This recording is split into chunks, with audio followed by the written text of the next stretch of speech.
What you expect, nigga, switch perspectives. You know she got objectives. No one ain't trying to lecture. Don't let that shit affect you. Just let the bros protect you.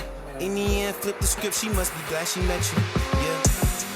See, now I'm feeling masculine. Welcome back to Opinionated the Podcast, Season 3. I'm your host, Joshua Hicks, and alongside me, as always, my brother from another mother, Ree Washington. And today, we got the NFL in the building, man. We got Shilique Calhoun. How you doing, my brother? I'm good, man. I'm good. Man, hey, Ree been telling me about you, so I'm glad that you was able to stop by on the show, bro. Just to give the audience a little bit, tell them about yourself, man.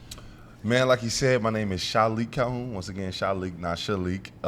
Man, I'm from New Jersey. 4 brothers, 2 sisters. Made my way up playing basketball. And inadvertently switched it over to football once I got into high school. Started playing football around my freshman year. Then quit the team. Then played it probably like my sophomore year. Made my way up until about my junior year. My coach told me if I could move to tight end, he would get me. Like he was like, yeah, I get you some scholarships, man. Now I promise. He said, I'm gonna get you some scholarships. I'm like, you know, any high school student, you like, all right, bet. I'm going straight to it. So played tight end for a year. Literally after that year, I had about 10 scholarships, and then made my way into Michigan State. Went to Michigan State University. So I was in the Midwest at one point before, you know, coming back here, making my return. Did 4 years there, graduated CJ major, and then went on out to Cali for a couple years, Boston for another 2 years, and now I'm here back in the Midwest trying to enjoy the weather. Well, man, let's take it back to the beginning, man. Tell us about that life growing up in Jersey, man. It's different, man. I won't lie. It's where I grew up was kind of like a tougher neighborhood. But my mom, I'm originally from Freehold, New Jersey, but my father is from Asbury, so we lived in Asbury. Okay. And then my mom wanted to move us out of like the tough neighborhood, and so that's when we ended up moving to Freehold, where she's from. Right. A lot of family there, so probably spent my younger years in Freehold, and then once I got to about maybe like 8 or 9, we moved to a place called Lakewood for maybe 2 years, and then my house burned down. Everything, we lost everything. I mean, I don't know if you guys remember them space heaters back in the day. Yeah. To keep to heat the house. And so what happened was them things was hot though. Them things was hot. Listen. They heat the house up. But the thing was, you know, when they first made them, there was no real supervision on like the cover to keep the heat closed. Exactly. So we had one, and I was in school, man. I got 2 younger siblings. They twins. Fortunately, they were at the house, and unfortunately at the same time. But the space heater, I guess, fell and hit onto the bed, and so the bed caught fire. And then the rest of the house caught fire. And they went up, you know, they came downstairs and said, oh man, Shilique room on fire. My mom's like, what? You know, so she go upstairs, she go see the whole room on fire. Grabbed them 2, got out the house. And man, I just remember getting picked up from school, and I see my mom crying, and I'm like, what's going on? She, you know, she devastated. And I could just hear, she like, we lost everything. We lost everything. I mean, like only thing we had left was like what we was wearing that day. Right. So I think we went on for maybe a couple years just trying to like get back into the groove, get back into like finding ourselves, finding what we could use to kind of rebrand us at that point. A lot of help from my grandfather, my great-great-grandfather, and kind of making it possible. But it was tough, man. I did a lot of tough years just trying to grow up and having to grow up fast because I'm the middle child, but as most of my siblings know, I'm the oldest brother. You know what I mean? I'm the oldest sibling because I kind of take care of the family. But yeah, so.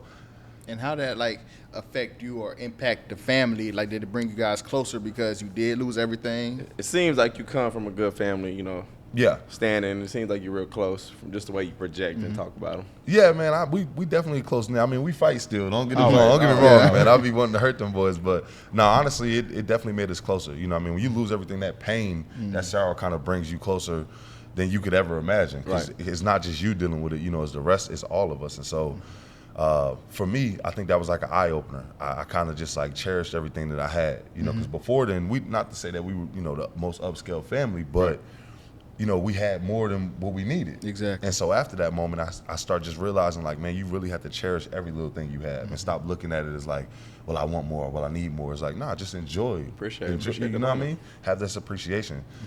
And you make that transition in high school to tight end. You know, you say you get the 10 scholarship offers, man. Tell us a little bit, because, I mean, we have young kids that's going to watch this who, you know, have aspirations of being in the NFL one day. You know, tell us a little bit about the schools that were recruiting you and where you took your official visits. So, man, I had pretty much all of the Big Ten. And, you know, out in the Midwest, I had O State, Michigan State, Penn State, Rutgers now that they're in the Big Ten. Iowa. I'm from Jersey, but I ain't happy that Rutgers is in the Big Ten. Let me just say that now. You know, what I it mean? don't seem right. It ain't right. Something ain't right about that. Exactly. But man, I had a handful of them. I had a handful of ACT.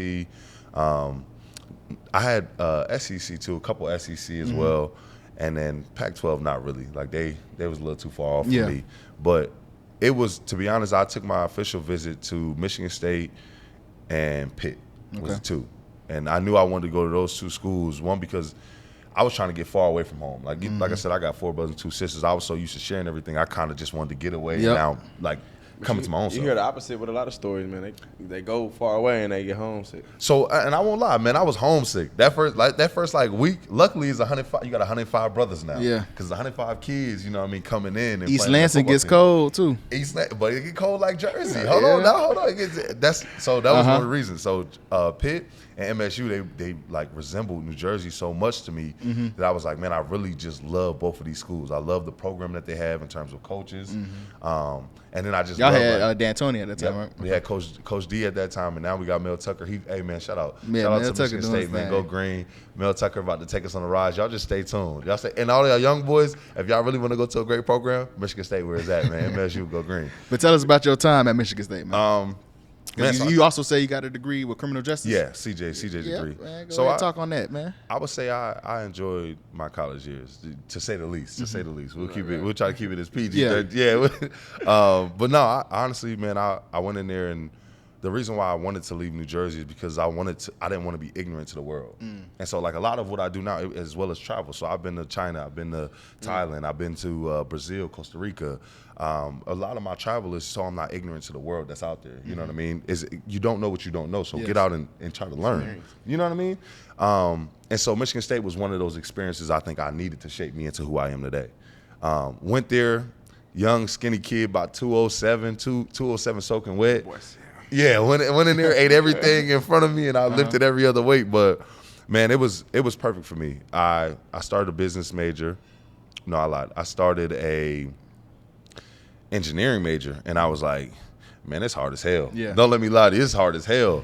I was like, it's gonna take a lot of time. And so I switched to business, and then I realized I could already do business. Like I already had those tangibles to be a great businessman. And I think it came along with playing the sport. Like we're all about advertising ourselves. You know what I mean? You're gonna grow that while you play the sport. You wanna learn that part of the sport is to be able to advertise who you are. Right. And so then I switched to CJ, which was criminal justice, and I took a criminology class. And man, when I tell you it sparked my interest, I was like, man, this is different. You know what I mean? What I really learned about CJ is everyone thinks it's all about, you know, like the crimes. And granted it is. It's crimes, court cases, judges, juries, and, you know, I mean, different outcomes. But it's really the study of people. If you really break it down, CJ is the study of people. Yes. Because that's what they want you to do in college. You're studying same case, different judge, a different jury, you know what I mean, different outcome, and that's what you're studying. Okay, how do people think? It's different theories. And so, man, I loved it. I started to grow it more and more, and I'm like, man, this really has, I'm like, this is material. The material they was giving me in school, I'm like, I would read this outside of school, because this is actual good information. In terms of even my complexion, there's certain things that you should know within the field of CJ that they're teaching people that you maybe don't know about yourself because you just don't understand it just yet, you know what I mean? And so a lot of it, I was just like so interested. I was like, man, this is vital information to where I feel like I'm actually growing here at Michigan State. I'm growing here on the campus. And then on the other side of things, football wise, man, I had a great time there. We won a lot.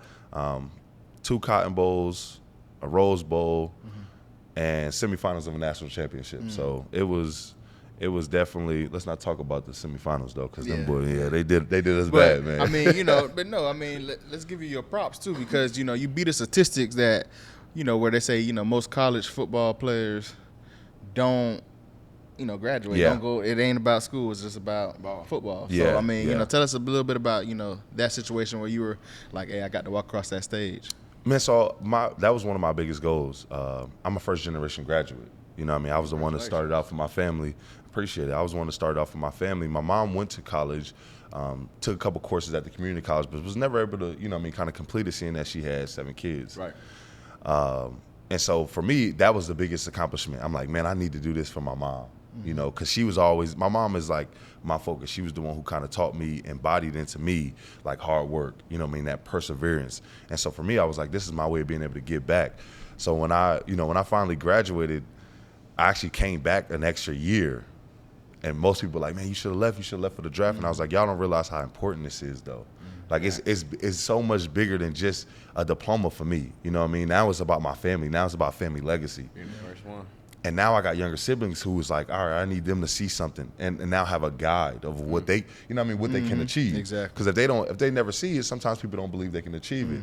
And so for me, I was like, man, I walked across the stage. I had my 2 younger siblings there. My older brother was there too. My older sister was there. And so it was real special for me and my mom. She was able to kind of live in the moment. Yeah, and so it was so powerful in that same sense that my younger siblings went on to college. My younger brother plays at Pitt. You know, he just graduated May 1st. My younger sister went to Michigan State as well. So it's like, it's a lot. Then my brother who's younger, like right below me, he went to the University of Maine. So it was like they were able to kind of look at a blueprint and be like, okay. The whole family wanting to join the boat. Yeah. Because my older siblings, they were, and don't get me wrong, my older siblings were very smart, straight A student, A and B student, but my brother wasn't really for school. You know what I mean? He always said, I asked him, I'm like, man, why you don't play football? You know, why you don't play basketball? My brother was fast, he real athletic, and he was like, I don't want to be at school the regular time. Why would I go after and be at school? And I was like, that was like the craziest but the realest thing I heard. Like, okay, respectfully, I'm like, as they say, school ain't for everyone. So it was nice to be able to kind of create that blueprint, man, and then watch them walk behind it and kind of just be inspired by what they did, being able to be like, all right, this is what I want to do as well. Yeah. And I mean, now leaving Michigan State, tell us about, your first couple years in the league. How did you get to that point? So I got drafted by the Raiders in the 3rd round. This was 2015, 16, and so it was a whirlwind. So I'm gonna tell you crazy. This is a fucked up story. I ain't gonna hold you. It threw me off. I wanted to fight Buddy automatically. So I'm projected at this point like late first, second round, anywhere from late first to second round. I'm like, okay, no problem. Big money. Yeah, this is what I'm thinking too. I'm like, I'm already thinking I'm gonna get a Ferrari. I'm trying to go crazy. So we get to the first day of the draft. And it's crazy. I don't think nobody know the story other than my little brother who was with me. First day of the draft. There you go. Yeah, I swear. This is a little gem right here. So first day of the draft, I'm like, okay, if I don't get drafted today, no problem. I don't mind, you know what I mean? I get it. Right. Some people might pass on me on the first day. I get it. They want to say like, oh, Leak, he's not running to the ball, this and that. First day go, I invite the whole family. We all at like this hotel lobby watching it. They go by, everybody get picked. I'm like, no problem. I'm happy. Draft about to start is my opportunity. Second day come about. So now I'm like, all right, now just immediate family, just me and my, my siblings and my mom. So we watching it. We get to second round. Second round goes by. Okay. Now he's starting to sweat a little bit. So look. So I tell people I got real bad anger problems. You know what I mean? When I get mad, I get mad. So I'm like, man, what the? You know what I mean? I'm like, I ain't picked yet. So I tell my little brother, everybody goes now and they go watch. They watch football, basketball, baseball. That's America's pastime now. For me, it's still the movies. It's the only way, like, where I calm myself down and, like, kind of go through, get out of the like, real world society is go to the movies. You know what I mean? Go clear my mind. What movie did you go see that day? I couldn't even tell you. I was so mad. I grabbed my little brother. I said, bro, you trying to go to the movies? He said, yeah, come on. This is my youngest brother. He's like, yeah, come on. We get in the car. I tell you, I'm at the light right before the movies. I get a call. It say California. Hello? Hey, how's it going, man? Hey, Shilique, man, we think we want to pick you up in late 3rd round. All right, yeah, nah. You gonna be excited to be an Oakland Raider? Yeah, I'm excited. All right, we're gonna call you next. Hang up. Man, I still go to the movies. I'm so mad that I'm in the 3rd round. I still go to the movies. Don't remember the movie. My mom called me. She is pissed. I can't believe you left. This was supposed to be a special moment. You left us here. But she know when I get mad, I'm like, I gotta get away from everybody. I gotta get away from everybody. And nobody knows. Like that day when I got that call, man, I was so mad. It actually doomed over me for 3 more years. Wow. It because I got drafted in 3rd, doomed over me for 3 more years. But this was the kicker. Not only I was mad I was drafted in 3rd, when I got to the Raiders, one of their employees was like, man, real happy to have you here. He was like, man, something crazy happened. I'm like, what you mean? He like, you was our 2nd round pick. But we switched you with the Jihad Ward. Jihad is my man. He from Philly. This my dog. So I'm like, I ain't mad at him. I'm like, why would you tell me that? Yeah. That's the last thing I want to hear right now. I'm already mad. Now you just added fuel to the fire. I'm pissed. So I'm like, Now I'm counting, and it's the worst thing to do is count your money before you have it. I'm already counting the money I lost. The money. There's a difference between second round money and third round money. That's millions, bro. So literally that moment, like I was so mad for 3 years after that that it just doomed over me. You was like, get me out of here. And I had to get my mind out of it. I really had to change my way of thinking because I was like, look at you being selfish, like being a brat, bro. Like you have an opportunity that not many people have. Right. Why are you so angry? If you want to be second round, if you want to be looked at that way, then go out and take a hold of it. You know what I mean? And so when I ended up leaving the Raiders, I felt like that was a fresh start, and I went to the Patriots. So I spent my 2 years there, and I really felt like, all right, I'm going to embody the fact that I have a great opportunity, and I need to make the most of that opportunity and stop looking at it as like, man, everyone's trying to I'm effed over from the beginning of all this. You know what I mean? And so, man, my first couple of years was rough. My first year, I actually tore my meniscus over friendly fire. Somebody came across, tore my meniscus, fractured my bone, and that thing was like swelling up for years to come. And they ended up cutting me. Yeah. So my first year, they cut me. After the season, the coach was like, "Yeah, you're just not running the same." And I'm like, "Well, of course, you're hurt." Like I tore my meniscus and my bone is cracked. They cut me. Nobody noticed neither. I'm in the car with, at this point, the lady I'm engaged with. I'm like, man, I can't do this. They try to sign me back to the practice squad. I'm like, I'm not no offense to practice squad people, but I'm like, I'm not a practice squad dude. And so she like, no, I'm like, I ain't going back. I tell her, I'm not going back. And she like, come on, you need to. I'm crying at this point because this is like my hard-earned work. I'm like, I gave everything I had. I balled at Michigan State. People know about what I did, and then I get to the league, and it's like, after my first year, I'm cut. And now I'm getting re-signed to the practice squad. I'm like, I'm like, I was third round. Now I'm starting to throw out numbers in my mind, and that's why I started to lose myself. And so she was like, hey, like she was really like, get it together. Like I'm not like, get it together. You got this. Like don't let them tell you what you aren't. You need to get your mind right. Go in there, reestablish yourself, and go crazy. And sure enough, that's what I did. I started out on the practice squad for I think about like 3 weeks. Right after 3 weeks, they signed me right back. Signed me right back and was like, okay, we see the improvement. Like we see what you're doing. Seems like you're running. Seems like you're playing well. And man, to this day, I still thank her. She she really got, because I don't know if I went back to Jersey, man. You know what I mean? I don't know what I would have been doing. You know what I mean? With that anger, with that fuel of like hatred, I could have been doing anything. So you go from the Raiders to the Patriots, man, and everybody always says the Patriot way.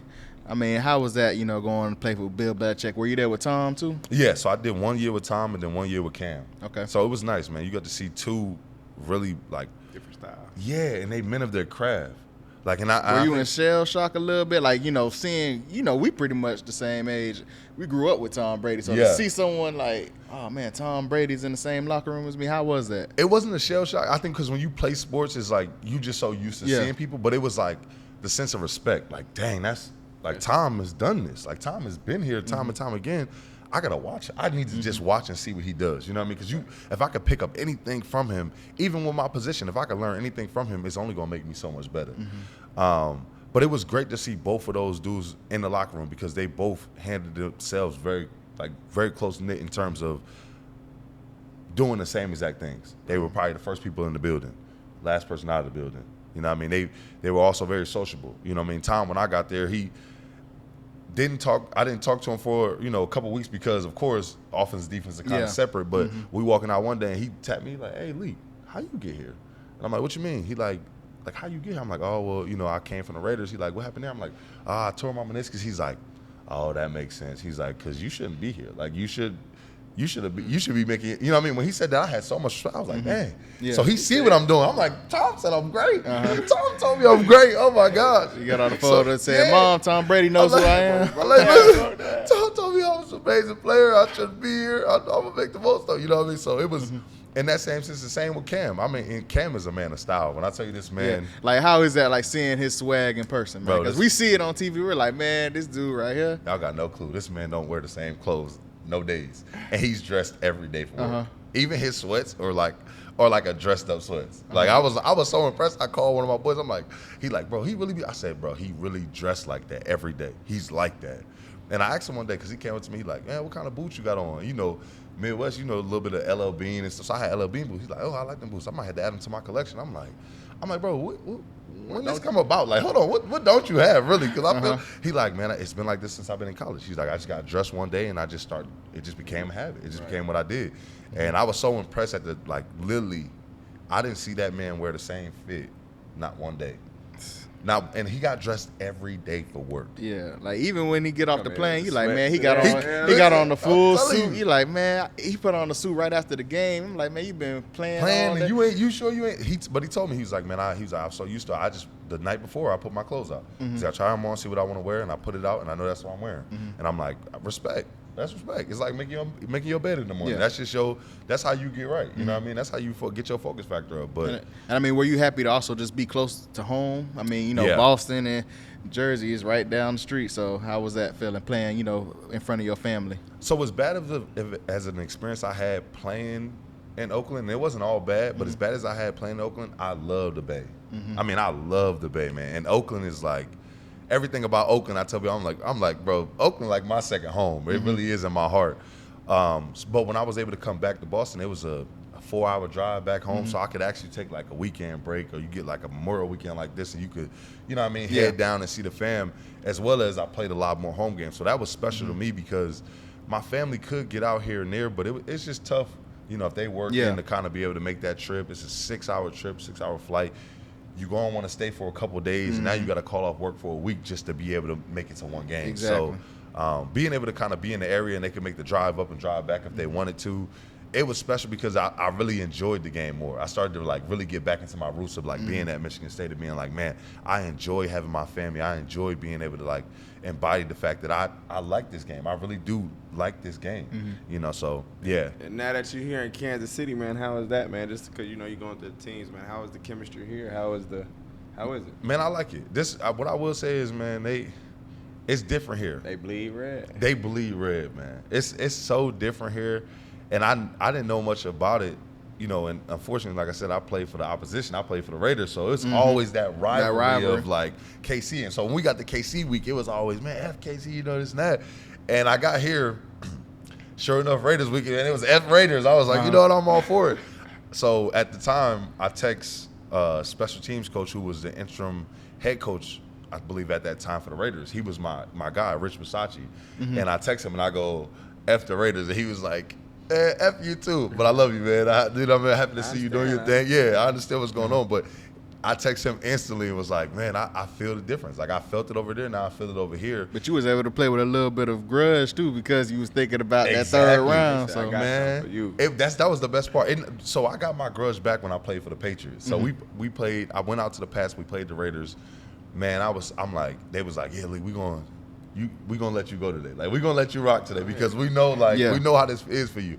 Man, I went out there, got a forced fumble, sack. Like, it was, and these were two different drives. Like, I think they was down on they might have been down on like the 10 or the 5 or something like that. I'm playing 3 tech, shoot the hands, play off of it, punch the ball out, fumble. Now, I think it's like a couple series later, I'm in there like, all right, we got a pass rush going on. We run a stunt. I come in the team, sack, fumble again. I'm here. I'm like, oh yeah, yes. My man Rich hit me up instantly. He like, hey man, good fucking game, man. He's so mad because he want to see me do well, but at the same time he don't want to lose. You know what I mean? He's a competitor. Yeah. He's like, good fucking game, Leak. Like, just good game, good game. You know what I mean? And so I talked to my mans later on. They was like, bro, he was pissed at like that they let you go. He was like, they was mad. He was mad that they let you go because you got to remember, he's just a special teams coach. He's not the head coach. So they like, man, he was pissed that they let you go because he realized what you were, and he realized like they just weren't using you correctly. Man, sometimes they woke the dog up. That's what it was. That's all it was. It was just, they definitely listen. They tugged at that bone, and I was hungry for sure, man. As you should have been. But I just want to circle around, man. We hear a lot, you know, that, you know, traveling. You spoke about traveling. So what importance is it to, you know, get out and see the world? Do you have any, you know, special memories that kind of hold with each spot that you've been to? Because you hear from a lot of older people, hey, man, get out and travel, see the world. And, you know, we don't do that enough. People, you know, stay hometown, go out every weekend. That's kind of their thing, or they just go to the different states. So how is it going to a different culture and just kind of experiencing something that's outside of your norm or the norm here? My agent was the first person to actually tell me to, get out and travel. He was like, man, that's an experience that, can't be taken away from you. And, you need to have that experience. The NFL is going to be great, and that's another experience that can't be taken away from you. But while you're in there, you use what you have now to kind of travel. Right. So the first place I traveled to was actually to China. You took that long flight. I took that long flight. But you know what? The Raiders paid for it, so I was first class sleeping, man. Okay. I was laid back sleeping, but I went with a dude by the name of James Calhoun. And he's from Utah. He's a Mormon from Utah, and he did his mission there. Okay. And so he was holding football camps himself. Like, he was holding his own football camps, speaks fluent Mandarin. It would shock you, but if you hear him, you'd be like, ain't no way. It shocked them when they were over there. He would start talking to them, and they would be like, huh? Wait, what? Hold on. Did he just, what did he say? But we went over there to host a couple football camps, and it was a great experience for me because it was an eye-opener. You know what I mean? You think poverty here, you really don't know what poverty is. You know what I mean? I got a saying, it could always be worse. And I truly live by that. Like, it could always be worse. Right. So you may think you have the worst situation, it could always be worse. And so for me, I try to travel more and just try not to be ignorant to what's in the world. Because I think that's where it leads to like that miscommunication, that misguidedness between us as people is like, we just don't understand one another well enough because we're not willing to. And so for me, I've been, we talked a little bit earlier, I've been to China, I've been to Thailand, I've been to Costa Rica, Brazil,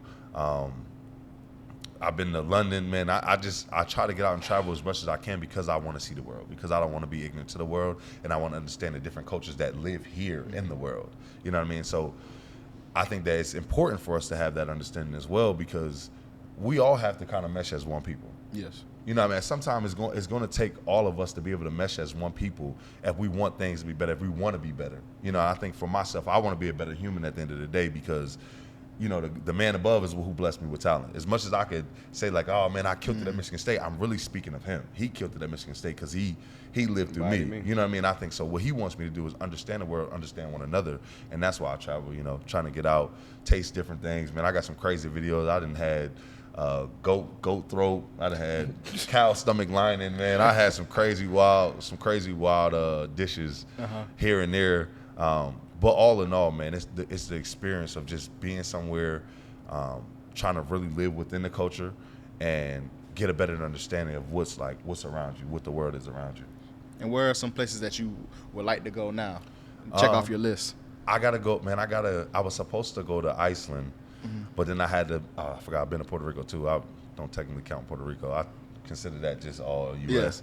But I had to change my plans and go to Puerto Rico for my man's wedding. Okay. But I want to go to Iceland.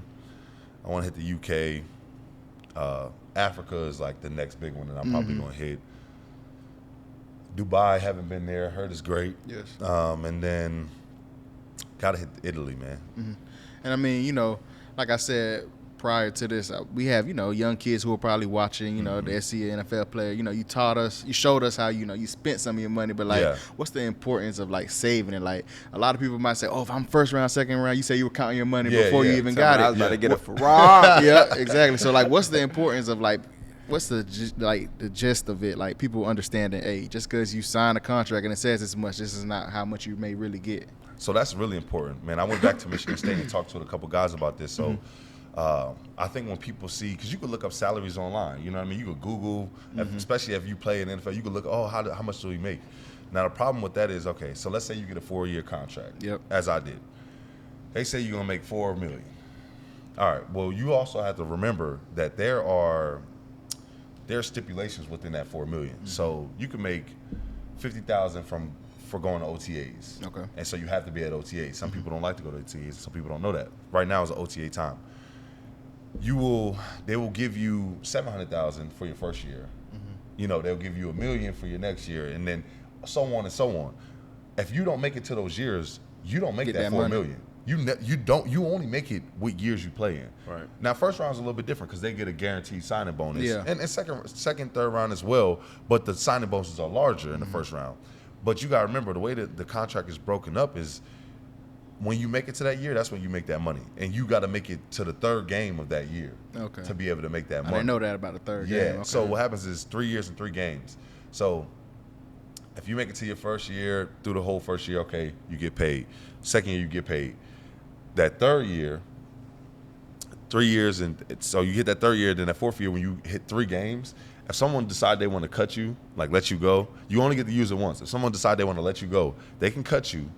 You can go sign with another team. The other team has to pay you, but then that team still has to pay you that salary for the rest of the year. Okay. So that's like use it one time. Though. You can only use it one time. They only give you one time to use that. So you got to hold it in your back pocket for the right moment. Exactly. But other things that just to be like mindful about is money management. So I started out not having a financial advisor, and then I kind of learned that I did want to have one, just to kind of manage my day-to-day, because I had money where I put away where I knew, okay, rainiest day fund, I don't want to go back to being broke. I'm going to put this over here. And so I did that, but then I didn't realize how important it was to manage the day-to-day money that you're spending, because you can be saving a lot. You can be investing a lot more here and there. And so for me, I decided, all right, I need to speak with somebody who understands stocks, understands money, understands like just having money as well. Because, a lot of young guys that's going to make it to the NFL, they don't come up from the same upbringing as people who just have money or grew up with money. And so the first thing you want to do is that Ferrari, you know what I mean? And you want to buy a Ferrari, you want to buy a Rolex, you want to buy chains. And don't get me wrong, it's great to buy your chains and just enjoy. Like I probably got about 3 just for myself, of being like, okay, this is me saying I made it. Yeah.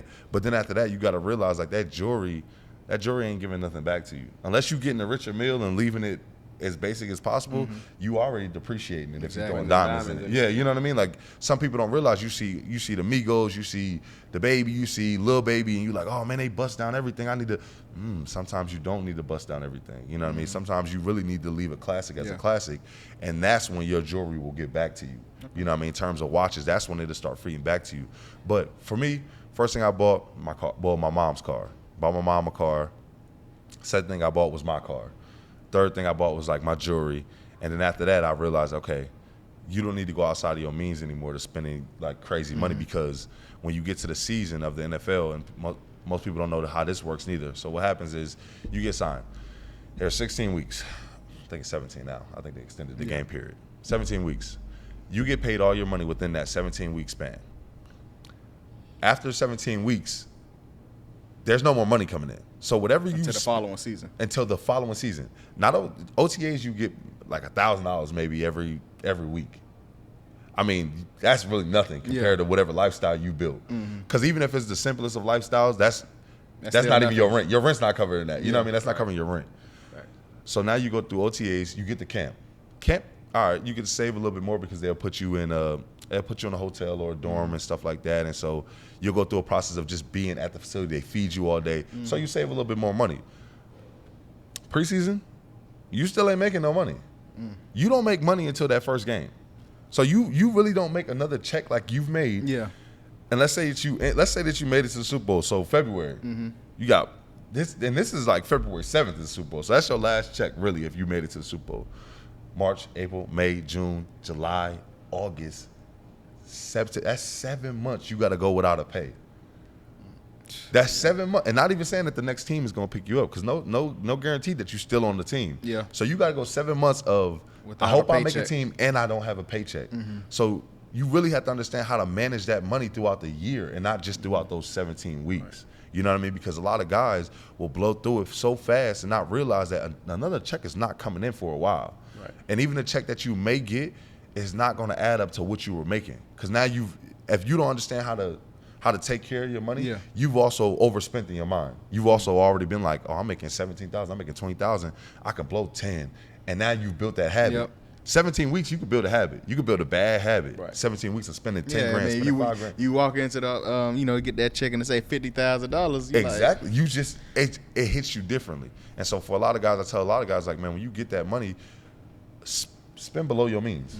Spend below your means as best as possible. Be careful and be smart. Yes. One thing you did say that I kind of want to leave as we wind down, man, you talked about cherishing the little things, bro. I cherish you, and I appreciate the relationship that we built within the small amount of time, bro. I appreciate you coming on here, bro. I cherish this moment, bro. It means a lot to Josh and I, Rose as well. We put a lot of hard work into it, bro. We still provide everything by ourselves and stuff like that, bro. So it does mean a lot, man, and something I want to leave off on, man. What do you think the world needs more of? Sheesh, man, compassion and love, man. Compassion, honestly, because if you have compassion, you will be willing to understand. You know what I mean? You'll be willing to understand other people. And if you have that love, you're open to it as well. You know what I mean? So you're going to embody the fact of like, I'm going to invite you in. Yes. You know what I mean? In the Bible, you're my neighbor, so I'm going to treat you well. And so I think if we can just embody those two things of just compassion and love, man, it'd be a whole different, we would live on a whole different plane. Right. You know what I mean? Well, Leak, man, you know, we appreciate the time that you stopped by, man. East Lansing's own, New Jersey's own. We appreciate you. Wish you the best this season. Hope, you know, you guys get another ring. Yeah. And, you know, he's Ree Washington. I go by the name of Joshua Hicks. This wraps up another great episode of Opinionated the Podcast, Season 3. Love, always. I once saw a bee drown in honey, and I understood. A famous author once said that. I chose this quote this week because this is the time of the year where most people like to reflect back on their accomplishments, and it's easy to lose focus within your bliss. You deserve to celebrate because when others weren't inviting you to the table to eat, you threw your own party. But understand, those who stand around and celebrate too long, let life and opportunity pass them. This week, enjoy the company of others and your success. Realize, I don't want to be famous. I want to be significant. As always, Sela.